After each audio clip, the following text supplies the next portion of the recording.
What's up YouTube? Welcome back to Blazing Blooms, and today we're going on a garden tour. So here we are in the middle of May and everything is looking pretty good right now. We've had a little bit of rain the last couple of days. We got a few more nights of rain supposed to come in, so fingers crossed on that. It's been really nice not having to water so much with the additional rainfall, and so the garden's really looking great right now. So I wanted to get out here and get some good footage shot, and so that way it kind of give everybody an idea of what looks great in May and kind of help you put your landscape together. So without further ado, everybody, let's go ahead and get into it. All right, well, I'm going to turn this camera around and I'm going to show you guys. It's kind of like, we'll start in this back bed here real quick. So this is in this section here is our wildflowers. Let's get it closer in here, this back section here. Here's just some like native wildflowers here. You can see we've got blue bonnets back over here. This is Coreopsis here. This is called Indian blanket, this red one here. And then this one here, that's called a Mexican hat. Those are just native wildflowers here and that the native pollinators love. You'll see these all over the highway in Texas. That's what they throw out. That's just where you just see just spread natively through here. Here's some sunflowers in the back that we planted, where we actually started from seed. But that one back there has gotten pretty big. It's gotten so big that it's kind of fallen over a bit and leaning in, but it's pretty good size. You can see my hand in comparison to how big that bloom is. It's good size bloom. Super cool.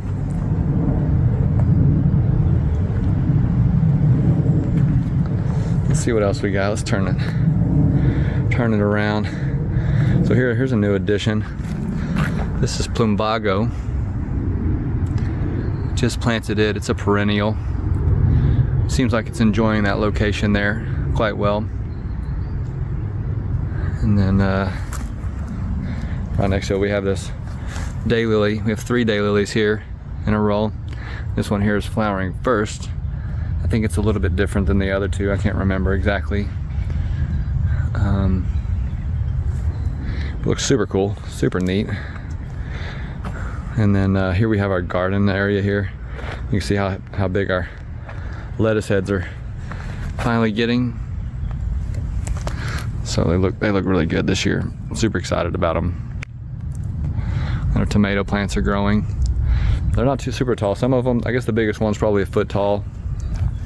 And then they go down to, shoot, one of them's probably only 4 inches at this point. There's a big one there, a big tomato plant. So let's go up here and see. Let's see what else we got in our bed spacing here. Oh, here we have this ruby slippers Oakleaf Hydrangea in bloom, and it's just a little thing right now. It doesn't get very big though. It's supposed to get like 4x4, 5x5. So we'll see. It's supposed to be kind of a smaller version than the traditional Oakleaf Hydrangea. So this bed right here is just like kind of still getting a lot of it filled in. Not too much in it yet. We've added a few butterfly bushes in here. Here's one right here in bloom. Little butterfly bush. I threw a whole bunch of zinnia seeds in there so you can see the zinnia starting here and here. So there'll just be like lots of zinnia in through there. Hopefully that'll be just coming and blooming up later in the summer. And then this is a new addition, umbrella plant there, added to the garden. We have a really wet location here, and so that plant actually enjoys a wetter area, so that's why we put that there. Again, you can see all of the zinnia seed that'll soon be coming up. This whole area will be covered in blossoms of zinnia soon. Check out this guy right here, looking its absolute best this time of year. This is the original Oakleaf Hydrangea quercifolia. It's super awesome. All those big panicle flowers on it. Now check out the kind of, look at all the pollinators on it, just covered in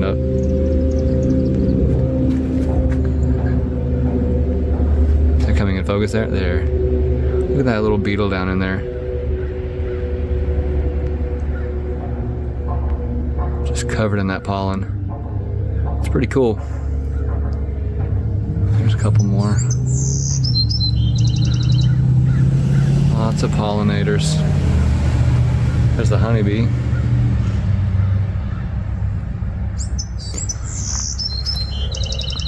Just getting in there deep and covering himself up in that pollen. That's awesome. It's cool to see him working it. Watching nature do its thing. Let's go on back down the bed here and see what we got. Here's some more sunflowers. Little butterfly going around it. To match it, little yellow butterfly. There's some elephant we got. They're coming up finally.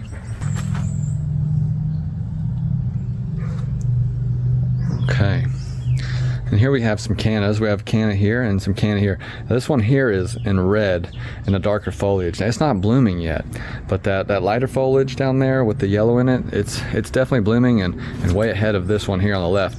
I'm thinking about the end of this year separating the one in the yellow and having both of them at the window, and I'll move this one to another location. So that way we get blooms under the windows at the same time instead of different times of the year. And then we'll have that canna somewhere in the landscape blooming at a different time. That makes it more appropriate, I think. And then here we have just lots of sunflowers that we planted up from seeds. We stuck them everywhere, you know. So we want to have a lot of color this year. And the roses are completely done. They're spent. We need to deadhead them and give them a second blooming. I just haven't had the time. Let's go over here to the other side of the landscape and take a look at what we have. Actually, no, I'm gonna go down and around because I want you guys to see this.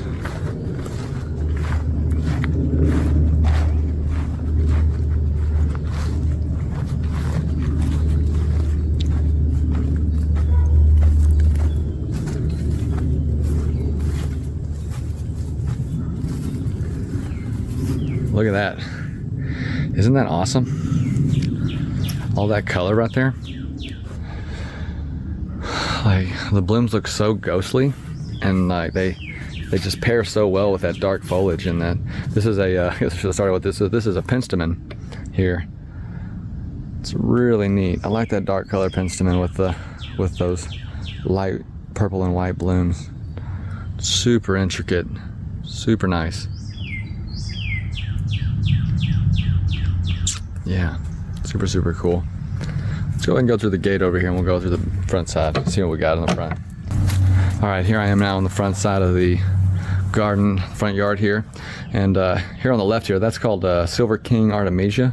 It's a super intricate little plant. It's like, it's actually a desert plant, but here I have it on irrigation, and you can see it just goes wild, just absolutely takes over the place when it has any source of water. But it looks awesome though. The amount of the type of color it brings to the landscape is just much different than the normal colors you see out there. So I like that silver look. And then here we have a Sunshine Ligustrum. It's bounced back pretty good after I cut it. Had to cut it back real hard this last year, and it looked like I murdered it. I'll link the video up here if you're interested in seeing how to trim shrubs. But you can check that video out there. Then below it I have a spider lily right there. I've yet to get it to bloom yet, so maybe this year it'll bloom for us. We'll see. And this shrub right down here, this is Salvia greggii. I believe this one is hot lips, if I'm not mistaken. Salvia greggii is awesome if you're in an area with lots of deer pressure and you want to create a pollinator garden, because through the summertime, this thing will just continually flower. It just keeps pushing blooms. That's why I have so many of them in my landscape, is because I have so much deer here, and I also want to attract the pollinators. So Salvia, here's another one here. I don't know the name of this one here, the Salvia greggii. Autumn sage is also what it's called. It's a really good shrub, hardy. Deer absolutely hate the thing because of the way it smells, so they stay away. But the pollinators, they really do enjoy it quite a bit. Right there's a wasp looking to see if he can get some nectar, some pollen maybe. Yeah, so I just absolutely recommend Salvia greggii if you're here and you got lots of deer pressure. It's a great little shrub. I mean, I don't even know if you can kill the thing. They come back every year. And here I've got two more. I've got one right here. Another one. This one's a little lanky because it gets so much shade from underneath this vitex, but it's right here. Another hot lips there. I think that's hot lips. All right, let's go up here to the front bed and see what we can see. Here we got our Nandinas are blooming. Here we have a couple of Nandinas. Look at those flowers. It's pretty rare to see the Nandina flower. They happen pretty quick and they're pretty much insignificant most of the time. Lots. This is a Nandina compact, a little taller one here, compacta. Very neat. And then most of our blue bonnets here in the front are spent. They're done. They're reseeding. You can see the seed pods turning black on them because they're getting ready to dry out and drop.